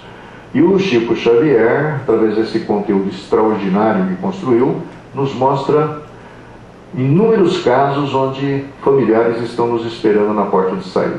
Lá no Livro dos Espíritos, na questão 160, acho que depois era 392, existe um complemento. Kardec ouviu dos Espíritos: o Espírito encontra aqueles que conheceu na terra e morreram antes dele, segundo a afeição que tinham mantido reciprocamente. Quase sempre eles o vêm receber na sua volta ao mundo dos Espíritos e o ajudam a se libertar das faixas da matéria. Vê também a muitos que havia perdido de vista durante a passagem pela terra. Vê os que estão na erraticidade no plano espiritual, não é? Bem como os que se encontram encarnados, que vai visitar, porque os espíritos também vêm nos visitar dentro daquelas possibilidades que lhes são permitidas, dependendo da sua adaptação mais rápida, da sua recuperação mais rápida. Na contribuição do Chico, a gente vê que, na verdade, a nossa volta já está pré-determinada, como a gente viu ali atrás. Por conta disso, já são designados espíritos que virão cuidar desse processo de desligamento, que não é uma coisa natural, como não foi também o processo de ligação um dia. E, na verdade, esses técnicos têm lá as suas formas de proceder, invariavelmente acompanhados, assistidos, auxiliados pelos familiares que estão no plano espiritual. Mesmo nos acidentes graves, o acidente de avião, a bala perdida, às vezes, os caras já estão ali, o resgate do plano espiritual já está lá.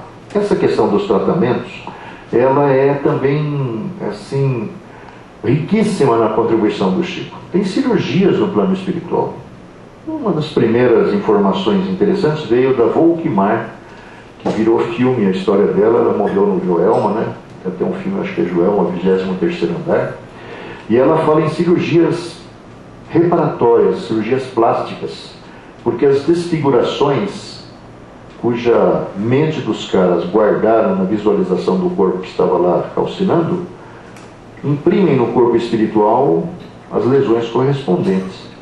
Isso também não é uma coisa assim meramente casual. Não existe casualidade, mas causalidade. Invariavelmente porque a gente tacou fogo no outro, ou tacou fogo em si mesmo lá atrás. Então, essas desfigurações, elas correspondem ao grau de comprometimento que nós estamos perante as leis cósmicas que nós não sabemos respeitar. Essa história da Volkmar está no livro Somos Seis, ou Jovens no Além, um dos dois. São várias mensagens, acho que dela deve ter 3, e ela vai contar, surpreendentemente, essa Volkmar, que é de Pindamonhangaba, sei lá, ela veio para São Paulo.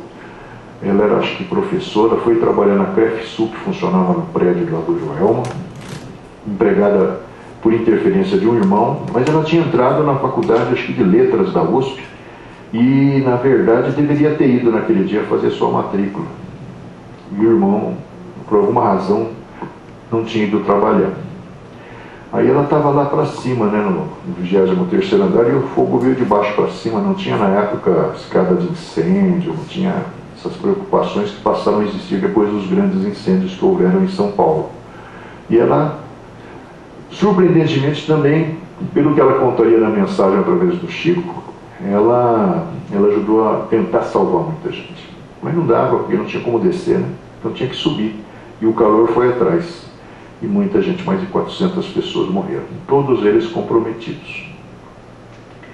E o mais interessante é que, quando a Rádio Jovem Pan começou a noticiar a ocorrência, né, em 1º de fevereiro de 1974, sexta-feira de manhã, São Paulo estava começando a acordar, 9 horas da manhã, começa as notícias a correr.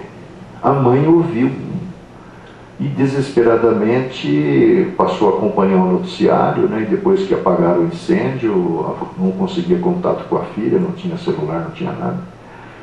Aí o filho conseguiu, não tinha carro também, conseguiu que um amigo o levasse para fazer, houve uma distribuição, 400 pessoas, não tinha necrotério que coubesse tanta gente, não existia ML que coubesse tanta gente, então foi distribuído entre os hospitais de São Paulo. E aí o irmão falou que ia com o amigo, ela quis ir também. Aí passaram por alguns lugares, o detalhe interessante é o seguinte, isso foi a mãe que contou, né? Acho que na terceira ou quarta tentativa, o irmão já tinha localizado os restos da moça. Mas não podia dar notícia, eles queriam levar a mãe para o hospital para dar um sossega-leão nela, para ela não ter um choque muito violento. Acontece que nessa discussão, ela ouviu a filha falar com ela. Falou o nome do irmão lá, o fulano de tal já me achou, mãe. Fica tranquila. Aí o cara negando ali, e a mãe falando, não, eu sei que você já achou, a Volkmar está me falando. Devia ser um espírito muito preparado, né? E uma mãe também preparada, porque, receber uma pancada dessa assim, não deve ser fácil. Está no livro lá, muito bacana a história. Acho que é Jovens no Além, eu somos 6. E depois ela vai contar na segunda mensagem, quando eu já estava mais adaptado ao mundo espiritual, detalhes que só ela e a mãe sabiam.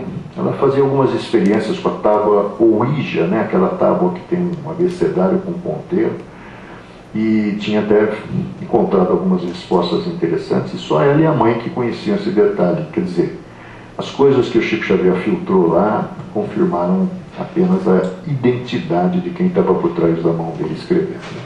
Então tem muito tratamento, tem tratamento, olha, incrível, tratamento de hemodiálise no plano espiritual. 3 casos que a gente acessou na pesquisa que fizemos. Tem um aqui do Cambuci. Um moço, a partir de determinada idade, começou a manifestar uma saúde fragilizada, diagnóstico leucemia. Altos e baixos, mas mesmo assim ele consegue entrar na faculdade de Direito do Mackenzie. E vai indo, no meio do curso encontra uma moça chamada Nathalie, paixão recíproca. Está se aproximando dos 22 anos e, por incrível que pareça, a doença foi agravando. E aí chega a hora da morte. E, na realidade, a família ficou algum tempo para encontrar Chico Xavier, né, porque preconceitos, ignorância, uma série de fatores restringiam. Quando o encontraram, tiveram inúmeras visitas a Chico Xavier lá em Uberaba, mas nenhuma mensagem. Até que um dia o menino escreve a primeira mensagem. E nessa mensagem, detalhes curiosos. Eles moravam aqui no Cambuci, no número 300. E a família mudou do 300 para o 100. Tipo de coisa que eu não vou falar para o Chico Xavier. O que interessa para o Chico Xavier saber que eu mudei de uma casa de um número para o outro. E ele fala na mensagem que ele, muito ligado à moça, porque eles se casaram contra a vontade da família, mas não podiam dizer não, mas a moça queria, e respeitaram a vontade dos dois, e ele não conseguiu se separar da moça. Ficou na casa lá, que a moça morava lá. O avô dele estava na porta de saída, questão 160, para removê-lo. Aí o que acontece é que, na verdade, ele não quer ser assistido. Só que o desconforto derivado da doença, numa prova de que a doença no corpo físico é mera réplica da doença do corpo espiritual, porque ele deve ter sido um suicida que ingeriu veneno poderoso na outra vida e comprometeu a formação de células vermelhas no seu sangue, não é? A falta do tratamento, que era a hemodiálise, que ele já se submetia no plano espiritual, foi debilitando, causando dores, desconfortos. Até que, vencido pelo esse desconforto todo, ele concordou em acompanhar o avô a um centro espírita aqui da nossa dimensão, numa demonstração que esses eventos que a gente vê nos centros, os evangelhos públicos e outras reuniões, são também frequentados por aqueles que partiram daqui sem conhecimento do acontece do lado de lá. Até que, mais à frente, ele concorda em sair de casa e ser levado para um hospital no plano espiritual, onde reinicia o processo da hemodiálise. A princípio muito difícil, com muitas dores e muitos desconfortos, porque ele ficou muito tempo sem tratamento. Olha aí, está sugerindo que esse corpo espiritual tem sangue também, né? Mas é verdade, porque o corpo físico não é uma réplica daquele lá, então é tudo igual. Até a questão da gestação, como nós vimos aí na reencarnação, o Chico Xavier fala que não existe concepção no plano material se não existia concepção no plano espiritual primeiro. E isso acontece um pouco antes. E é verdade. Como é que eu posso reproduzir aquilo, a casca tudo que acontece por dentro, e no caso da gestação, no caso da mulher, não acontece a mesma coisa. Aí tem uma mensagem maluca também no livro Quem São? Maria das Graças Reis, às vésperas do Natal, em janeiro, ela vai ter seu terceiro filho. Ela queria que fosse um homem. Na época não tinha ultrassom. O sonho dela era ter um menino para chamá-lo de Greg, que era o nome do marido. E aí o que acontece é que eles saem do clube do Banespa, lá numa cidade próxima a Ribeirão Preto. Ele, ela, o marido, as duas filhinhas e um casal de amigos com um nenezinho que tinham sido transferidos. E foram conhecer o clube de campo, porque pelo interior tinha muito clube de campo do Banespa, Banco do Brasil. Aí, final de tarde, domingo, lá vem eles lá com a Brasília velha de lá, e aquele lusco-fusco lá, sol batendo, região oeste, lá o sol se pondo, visão meio perturbada, de repente um caminhão vem na contramão, passa por cima do carro deles, explode, fez um estrago geral. 2 anos depois, a mãe estava pela primeira vez lá em Uberaba. Ela não tinha condição de escrever, porque foi uma coisa terrível, frustração total, plena vigor da vida, na iminência de ter o terceiro filho, perdeu tudo, perdeu o marido, perdeu, todo mundo morreu, não sobrou nada para fazer história. E ela promete para a mãe que voltará oportunamente, quando ela tiver mais cabeça, para escrever o que aconteceu. E os detalhes são parte disso que eu estou contando aqui, não é? Mas o mais incrível é que ela gravou aquela sonoridade típica das ferragens sendo contorcidas pelo impacto do atropelamento do caminhão, e em meio àquelas imagens e aqueles sons que se processaram em fração de segundos, ela sentiu que uma cesariana se processava e perdeu a consciência. Quando ela acorda, está no hospital, no plano espiritual, não sabe ainda, e do lado dela tem um bebezinho. O neném nasceu lá. Olha que coisa doida. Aí tem uma senhorinha que é uma avó dela, livro Quem São? Se vocês puderem ler, porque é emocionante, muito bonito. E aí ela pergunta como foi possível, se todo mundo morreu. Primeiro ela teve que receber a notícia que já era, que todo mundo já era. Você imagina, né? Você saber que você morreu, porque você está aqui, você está pensando que é tudo aqui, e não é, é só passagem. E aí a tiazinha lá, a avó, sei lá, que está lá do lado dela, fala que ela tinha suspirado tanto por aquele filho, querido tanto aquele filho, que a espiritualidade, considerando que o neném já estava formado, a cesariana estava marcada para o começo de janeiro, e era perto do Natal, acho que 1981. E a espiritualidade considerou que o desejo dela por ser mãe mais uma vez, e a formação daquele ser, já estava tão avançada que eles consideraram que ele tinha que renascer no mundo espiritual, e estava aí do lado dela. Então isso sugere que realmente deve ter reencarnação lá do outro lado mesmo, né? Não é assim? Bom, vamos em frente, que o tempo não para. Entre os hábitos impostos pelas religiões dominantes no lado ocidental da Terra, apesar das evoluções havidas, um dos preservados é o chamado velório. Terrível isso aí. Agora não é tanto, né? Porque eu fui em um velório, eu acho que no final do ano passado, todo mundo de bermuda, falando de futebol. Não, sim, à noite, por causa do risco de segurança, fecha, né? Isso tem alguma utilidade para o espírito que se despede do corpo físico que tem de abandonar? Esse livro é aquele que eu falei para vocês. Notícias, Abel Gomes. Se puderem, leiam. É uma das muitas mensagens. Aí você vai encontrar a mensagem do Deodoro da Fonseca, do Rui Barbosa, do Miguel Couto, de personagens importantes da medicina, Alberto Seabra, grandes mensagens. E o André Luiz nos fala no livro Obreiros da Vida Eterna o seguinte: avaliam os instrutores espirituais aí, né, que a cerimônia dos funerais e o convencionalismo do velório dificultam sobremaneira a nossa cruzada de libertação espiritual. Segundo eles, durante o velório, as imagens contidas nas evocações das conversas no local, fica falando mal, fazendo piada do morto, incidem sobre a mente do desencarnado, mantido em repouso depois de rápido mergulho na contemplação dos fatos alusivos à existência finda. Por vezes, as conversações sem proveito exumam com tamanho calor a lembrança de certos fatos que trazem ao ambiente alguns dos protagonistas desencarnados sobre o qual está se falando. No caso aí, no livro tem o caso do Dimas, né? Está lá esticadão e começa a se falar de um testemunho que ele omitiu da justiça, de ter visto um cara matar outro. E o cara soube que ele tinha visto e ficou na dele. E aí, porque era médium, né?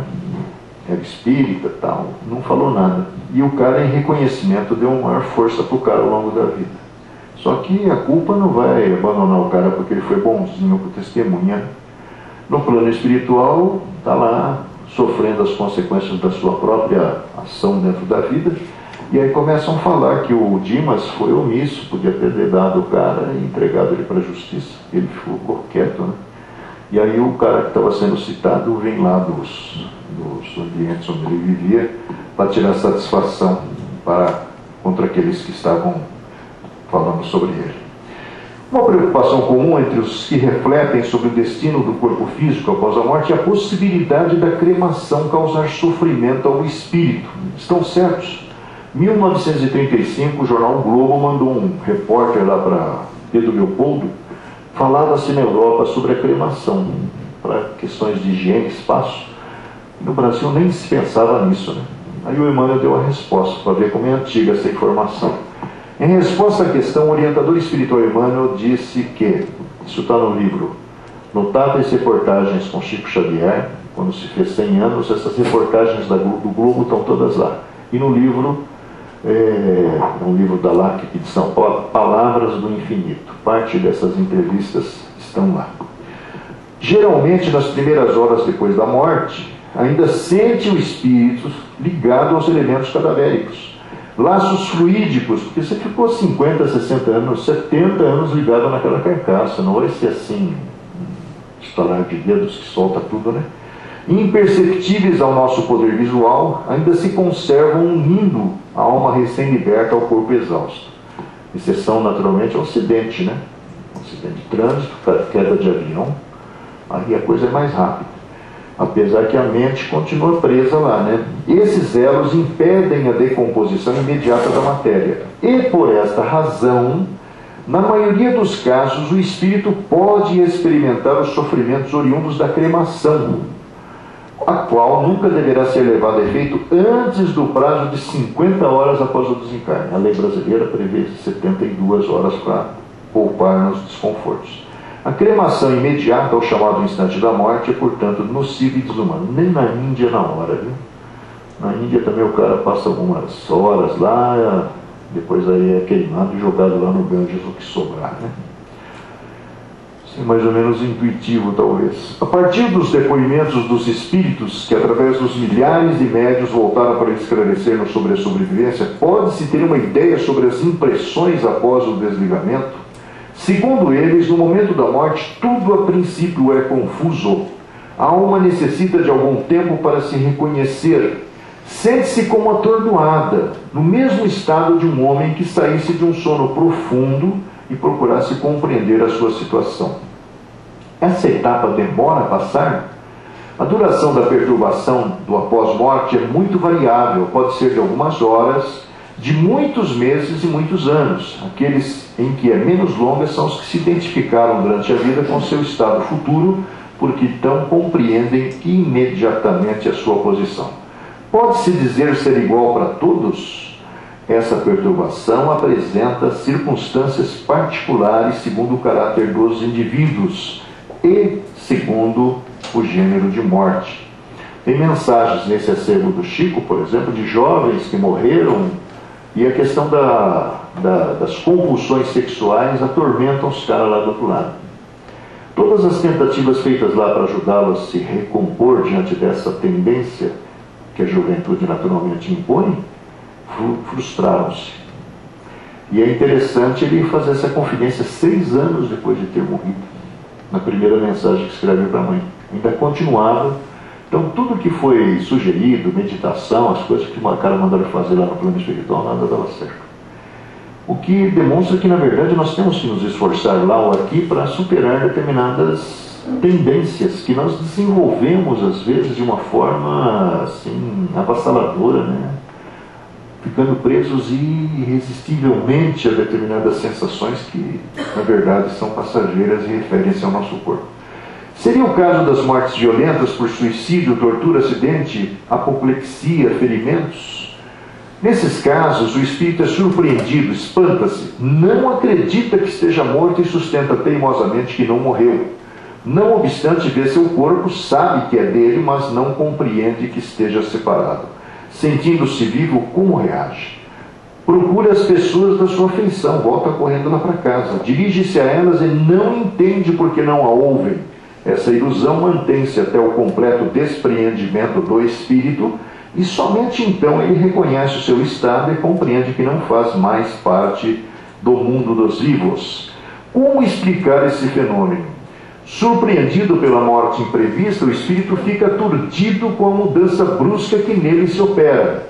Para ele, a morte é ainda sinônimo de destruição e aniquilamento. Ora, como continua a pensar, como ainda vê e escuta, não se considera morto.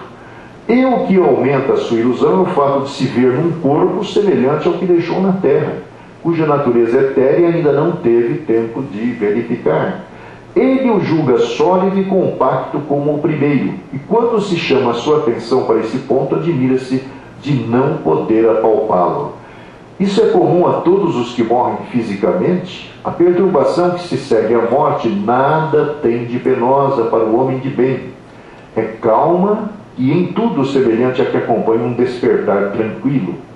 Para aquele cuja consciência não está pura, é cheia de ansiedades e angústias.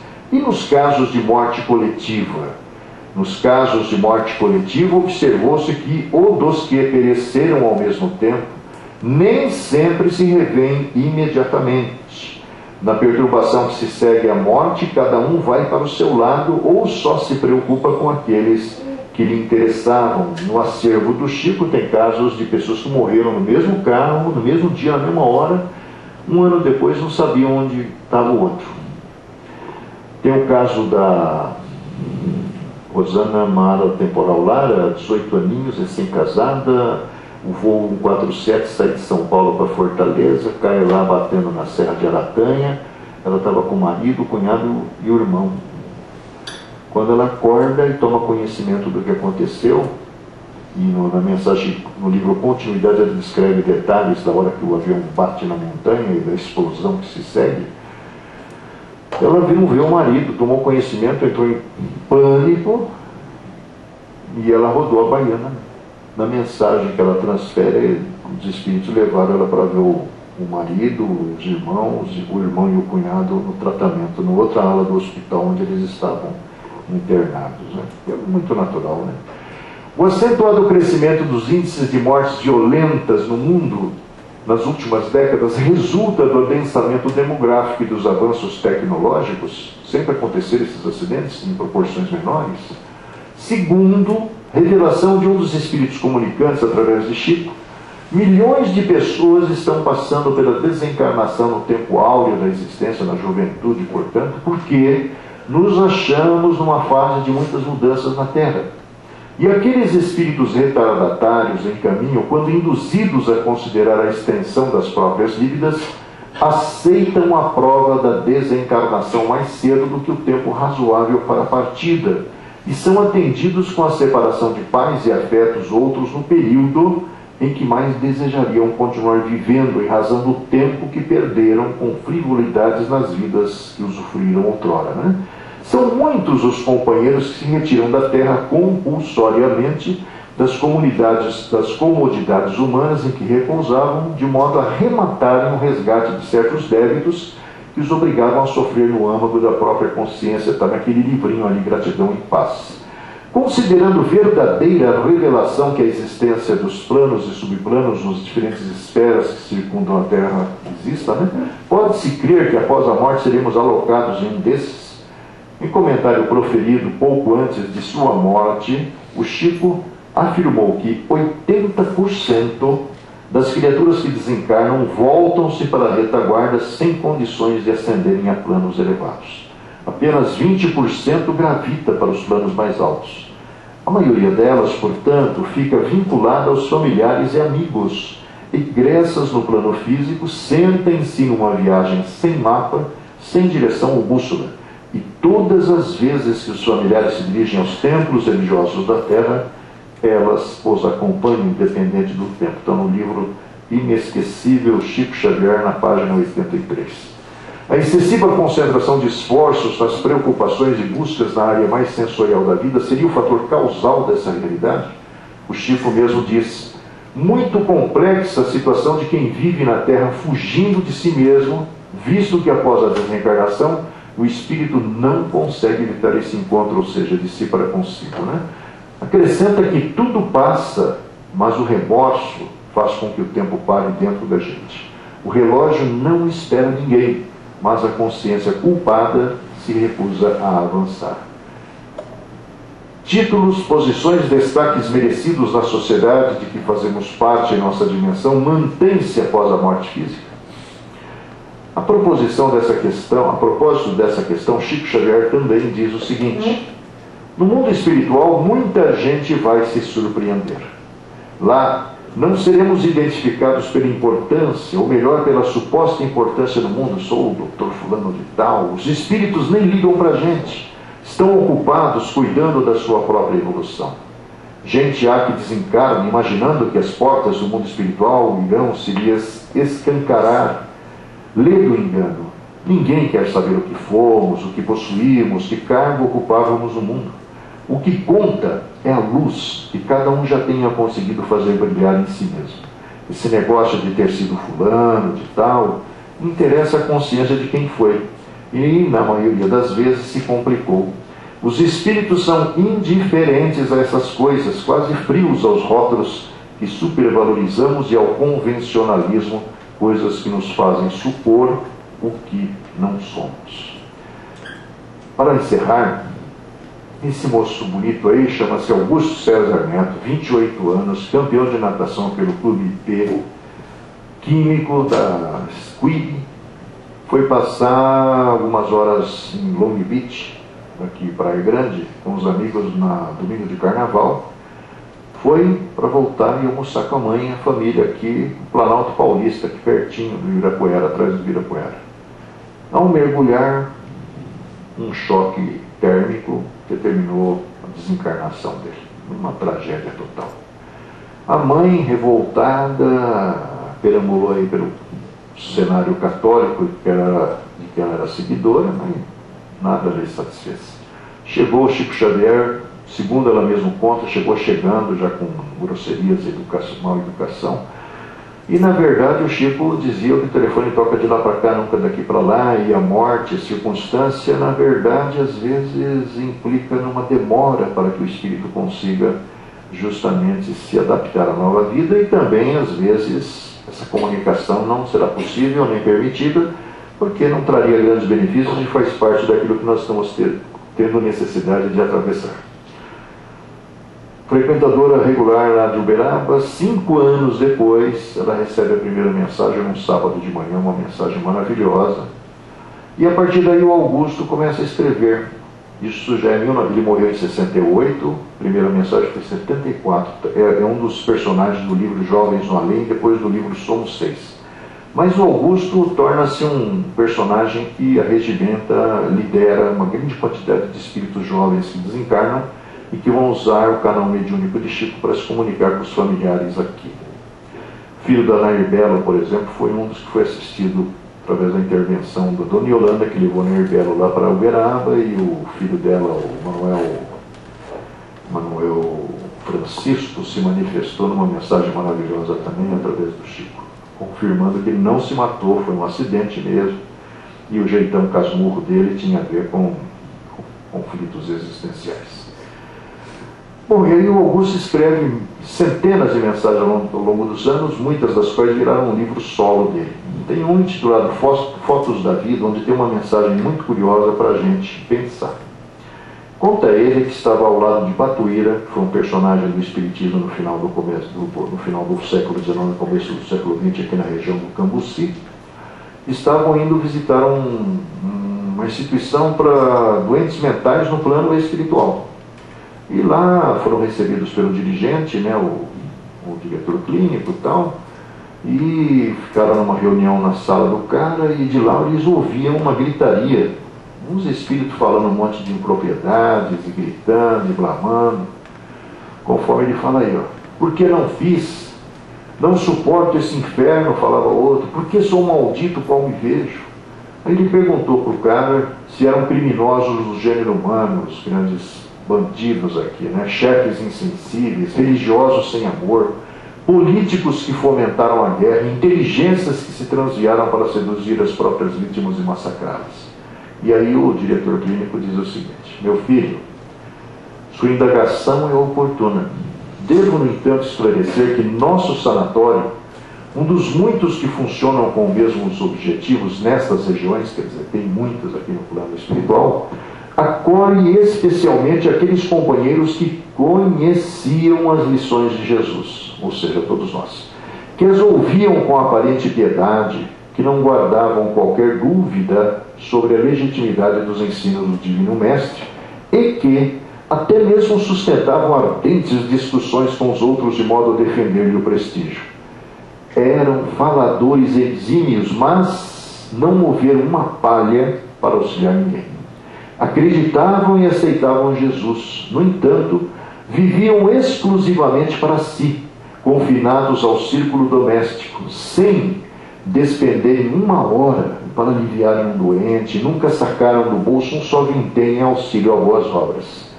Viveram no mundo como entendiam, sem a mínima disposição para servir, e chegam à vida espiritual em que nos achamos desorientados, com espírito de posse a lhes atanasar a cabeça e com a força da culpa lhes pressionar os pensamentos. A princípio choram arrependidos, recordando o tempo que perderam, do qual nunca retiraram a mais ligeira parcela a fim de prestarem apoio a quem quer que seja. Criam em seguida uma espécie de doença mental de etiologia obscura, e estamos investigando caso a caso para descobrir terapia mais adequada ao respectivo tratamento. Abraçavam ideias e exemplos de Jesus, entretanto, andavam num mundo qual se desconhecessem. Depois que alguns reconquistarem o equilíbrio espiritual, passaremos a analisar-lhes a personalidade com as respectivas conexões sobre pessoas, terras e haveres que deixaram na terra. Para nós pensarmos. E para terminar, a mensagem de sempre: ninguém foge de si mesmo, e a cada um, segundo o nosso Mestre Jesus, será dado conforme as próprias obras.